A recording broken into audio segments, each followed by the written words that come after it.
बताया जाता है कि उनकी एक मूवी थी जो 2013 में आई थी। वो पिक्चर थी उसमें टाइटल था the one who leads, it's time to lead. ठीक है, और वो पिक्चर जयललिता मैडम ने उस पिक्चर को, क्योंकि उसमें टैगलाइन थी टाइम टू लीड, और उनके फादर ने इंटरव्यूज दिए थे कि पॉलिटिकल एम्बिशन है विजय की and he wants to go into politics, और वो मूवी रुकवा दी थी and then they had to change that tagline. तो it's really remarkable the way he selected candidates. आप देखिए ना कौन कौन कैंडिडेट्स हैं। ऑटो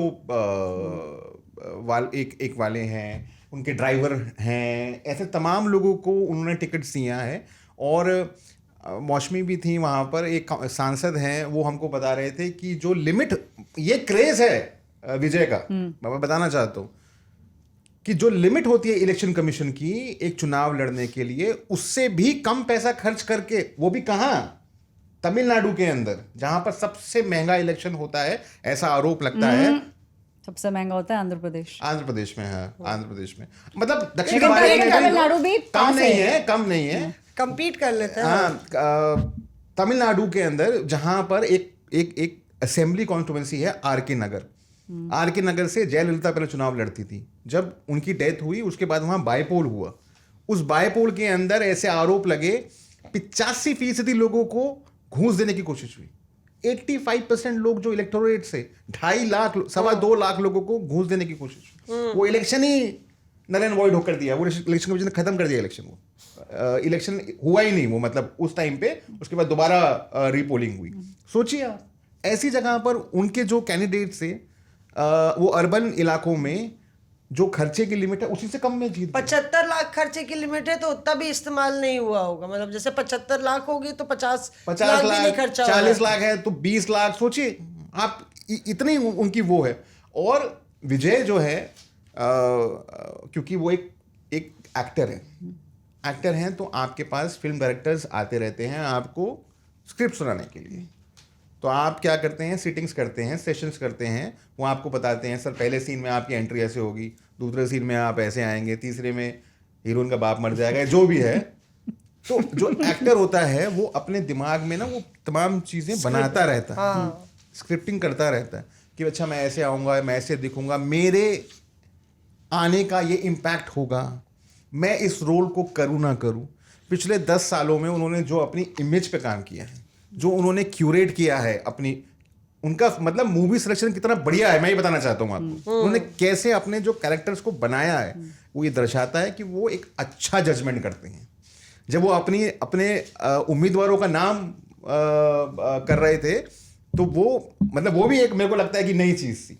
वो गए, उन्होंने कहा कि मदुराई ईस्ट विजय, तो लोगों को लगा कि मदुराई ईस्ट से लड़ेंगे। फिर उन्होंने कहा मदुराई वेस्ट विजय, लोगों को लगा कि 2 जगह से चुनाव लड़ेंगे, जाहिर है लोगों। उन्होंने कहा कोयम्बटूर विजय, मेलूर विजय, तमाम जगहों पे अपना नाम लिया कि आप मुझे वोट डालिए, मैं लड़ रहा हूं चुनाव। व्हाट अ गुड स्ट्रैटेजी है, कितना बढ़िया है, सीखना चाहिए। और ये कोई ये ना सोचे कि वो वहां पर है तमिलनाडु में, उसका कोई इम्पैक्ट नहीं है। दिल्ली से मैं जब यहाँ एयरपोर्ट पे उतरा, जब केरला से वापस आ रहा था, मेरा ड्राइवर जो है वो यही बात बोल रहा था कि सर वहाँ सरकार बन गई क्या? नहीं, उनकी वोट हो गई क्या? मेरे सिक्योरिटी गार्ड साहब बोल रहे थे कि मैडम वो बहुत अच्छे हीरो हैं, बहुत अच्छी पिक्चर करते हैं, वो बहुत अच्छा वहाँ पे करेंगे। कितना बढ़िया हो गया तमिलनाडु में। मतलब जिसको पता नहीं होगा कि कौन सी पार्टीज हैं, उनको ये पता है कि विजय आ रहे हैं, क्योंकि मूवी देखी है लोगों ने। हिंदी साउथ की जो डब मूवीज आती हैं तमाम लोगों ने देखी होंगी। आई एम श्योर हम जानते हैं एनटीआर कौन है। नहीं, वो बहुत जूनियर अच्छा एनटीआर मतलब जानते हैं ना। और आरआर में जो 2 भाई हैं, हम तमाम लोगों को जानते हैं। ऐसे ही विजय का भी एक नहीं, वो बहुत अच्छा डांस करते हैं। उनका डांस भी लोगों को बहुत पसंद है, यहाँ नॉर्थ में भी। और बताइए कि 30 साल में 70 पिक्चरें की हैं, तो ये और स्ट्राइक रेट जो उनकी ब्लॉकबस्टर्स का है, बहुत अच्छा स्ट्राइक रेट है।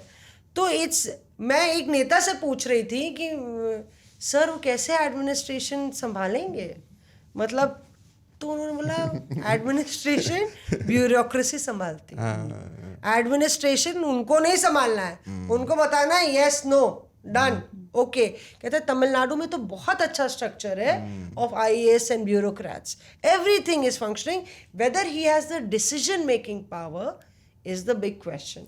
इसमें ना मौसमी आप तमिलनाडु की बात कर रहे हो ना, तो मैं ACJ से पढ़ी हूँ। भैया ऐश्वर्या बहुत देर बाद बात कर रही है। हाँ, तो Asian college of journalism Chennai. तो वहाँ जिस तरीके का लोगों का क्रेज है ना for politicians and film stars turn politicians, मैं कम से कम उस 11 महीने 11.5 महीने में 50 ऑटो में तो बैठी होंगी।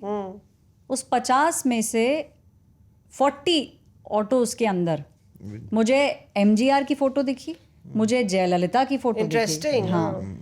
तो अच्छा, और छोटी छोटी जो दुकानें होती हैं जहाँ आप रिचार्ज कराने जाते हो, कॉफ़ी पीने जाते हो, वहाँ पे भी MGR, जयललिता, इनकी फ़ोटोज़ लगी हुई हैं। एक हमारे कॉलेज के पीछे ये गली होती थी, हम उसे बैक मार्केट बोलते थे, पीछे का मार्केट था, तो हम वहाँ जाते थे तो कॉफ़ी पीने जाते थे।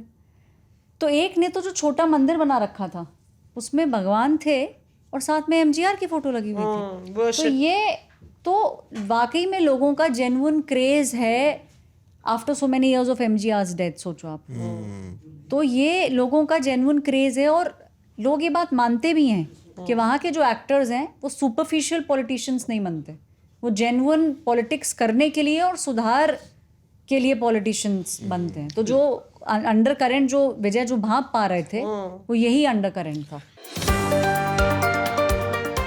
Reporters of